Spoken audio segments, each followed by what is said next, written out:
Well, church, imagine the scene. It is in the middle of the day, and the sun is high, not like this foggy morning, and the heat presses down on the dusty road. And in the distance, a woman walks toward a well carrying an ordinary clay jar, the one she uses every day. But she's alone. Most women gathered in the cool of the morning, yet she comes at noon. Why? Has she been whispered about, judged, pushed aside? She is a woman after all. When she arrives, a stranger is already there, a Jewish rabbi, Jesus. And then something surprising happens, because there are all kinds of societal rules that say rabbis, men, are not supposed to be talking to women in the public sphere. But Jesus speaks to her. Right there, something extraordinary begins to unfold. This is the quiet and important theme of the truth of the Gospel of John. People often come looking for ordinary water, only to discover a well that is deeper than they could ever have imagined. Do you see what Jesus is doing at the well?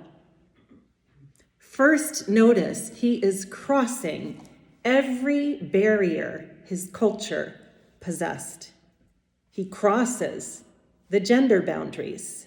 In that era, rabbis did not hold public theological conversations with women, no less. And this woman is engaging Jesus in theology. You'll hear. He also crosses racial boundaries. Jews and Samaritans shared centuries of hostilities, yet Jesus intentionally directs his disciples to travel through Samaria with him. He didn't have to do that. He was going to Galilee. He crosses religious boundaries, refusing to let generational arguments about the right mountain to determine who receives the grace of God. And so here is the question for us, too. What barriers do we still build? Who do we avoid? Who do we quietly decide is outside of our circle? Because the kingdom of God grows when people are willing to cross the lines that the world draws. We see this here with Jesus. Jesus shows us that God's grace is not limited to insiders, nor is his truth reserved for the powerful. The Messiah sits simply beside a well and speaks to someone the world has overlooked. The woman realizes this man is no ordinary traveler. "Sir," she says, "I see that you are a prophet." And then she asks that old theological question that divided their people for generations. Where should we worship? Jesus answers with words that still challenge us. The hour is coming when the true worshipers will worship the Father in spirit and in truth. True worship is not about location. It is about being in relationship with a loving God.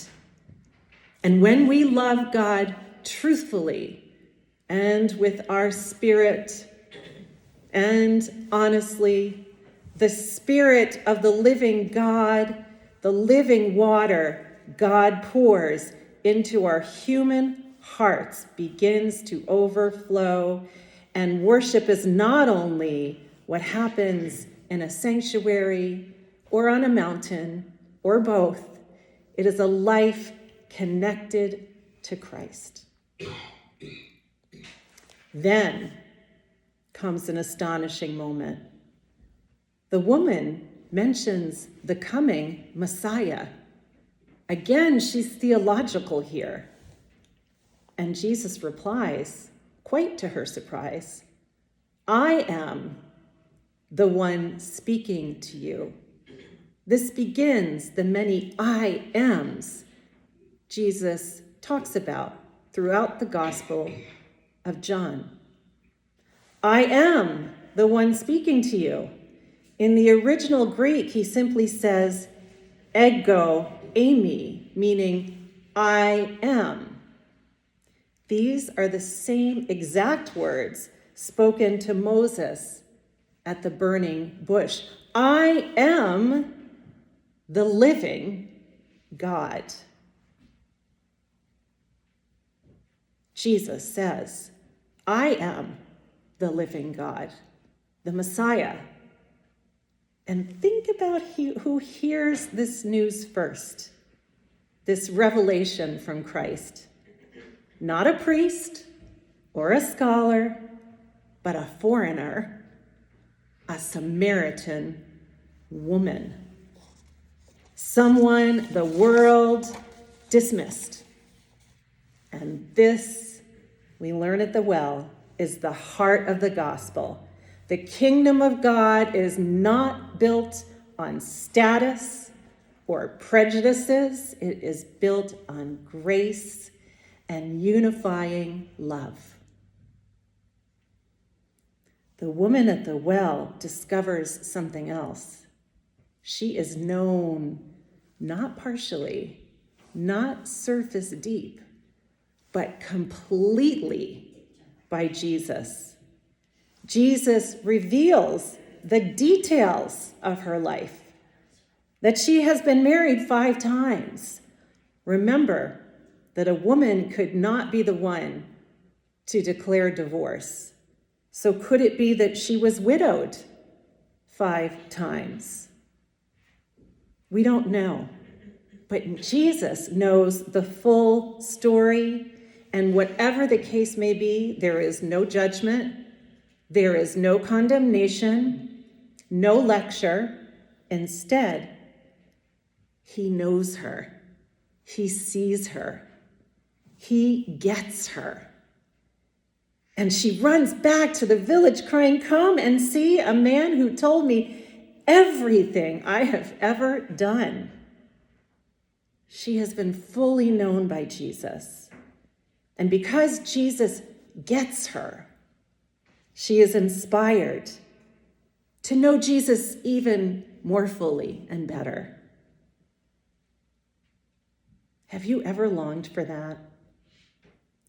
To be completely known, everything about you, maybe even the things you hide from others, to be completely known and still welcomed, still deeply loved and accepted. Jesus sees the parts of our lives we hide, the regrets, the wounds, the failures, the fears, and still Jesus invites us into deeper relationship with him. Out of love, ever-flowing love, not judgment. He gets us. He loves us. The water that Jesus offers, that living water, can become a spring for us today. A spirit that flows and does not dry up.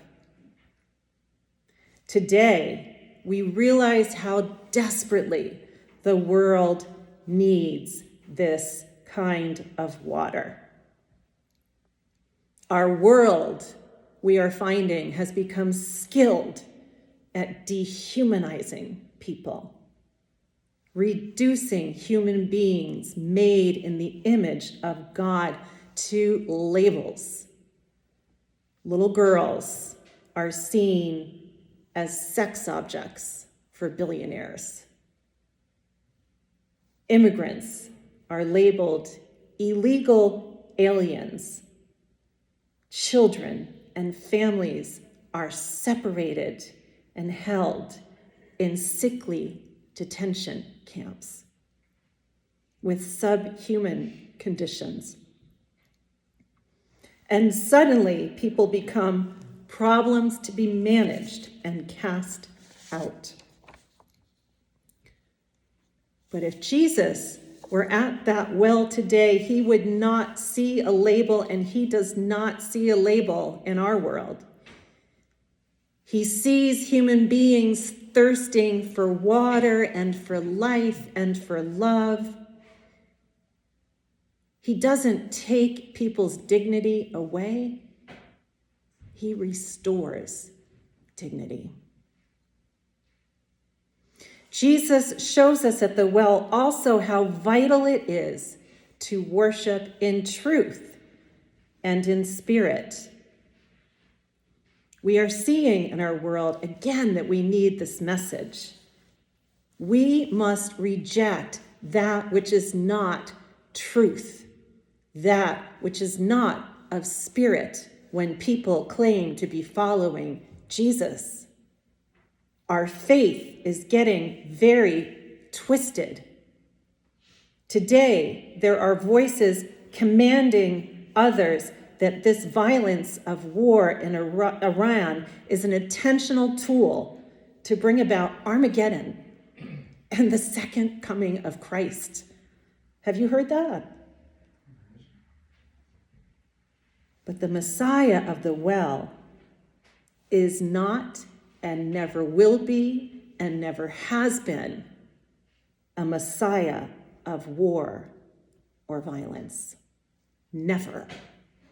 Nowhere in the Bible are Christians, nowhere in Jesus' teachings are Christians told they should start war to hasten the return of Jesus. This is a perversion of our faith, and it has wandered far from the well where Jesus is sitting. Spread the word.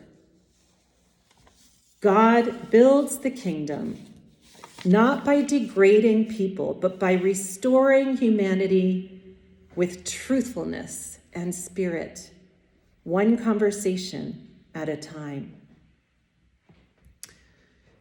Well, after the woman left, after she meets Jesus, she's so inspired that she forgets something, a little detail, her water jug. She leaves it behind. Did you notice that? That jar was her daily necessity. She carried that heavy thing at the height of noon in the midday sun, but it is also a weight she had to carry in the heat. But she leaves that jug at the well. She came looking for ordinary water, but she found living water. She came carrying a jar, but she left carrying good news, the lightness, the burden-free good news. When we encounter Christ, what can we leave behind? Can we finally set down the heaviness, what is weighing us down, the burdens we've been carrying? Can we let go of the things we once clung to, thinking that we really needed because we thought we needed them? What can we leave behind when we find who truly gives us life? A relationship with Christ who loves us, who knows us, who invites us to be exactly who we were made to be. The woman runs back to the village. Come and see. And because of her, an entire community begins to believe. The outsider becomes the primary messenger. The woman who came alone to the well, perhaps so that others wouldn't see her, brings a whole village to the good news of Jesus Christ. So let me ask you, where are you in this story? Are you the one coming to the well thirsty? Are you the one that has felt pushed aside? Are you the one that is being encouraged to get out there and spread the good news and give people hope? Are you the one longing to be seen? Do you need someone to truly get you and love you in spite of it all and because of it all? Well, Jesus is still sitting at the well, still saying, I am. So come to the well. Come thirsty. Come honestly, truthfully. Come as you are. Jesus is offering you and me living water. He still breaks barriers. He still sees into our hearts. He still invites us into ever-deepening relationship. And when we encounter him, we may discover that some of the things we came carrying, the burdens of daily life, the heavy things that weigh us down, the jugs that we cling on to, the busyness that we think really matters, the ordinary water stuff we thought would satisfy our thirst, we find none of that is the center of our life anymore, because when living water begins to flow in us, everything changes. Jesus, our relationship with Christ, changes everything. And then, like the woman, we can go and tell the world, come and see. Let's give people hope. May it be so.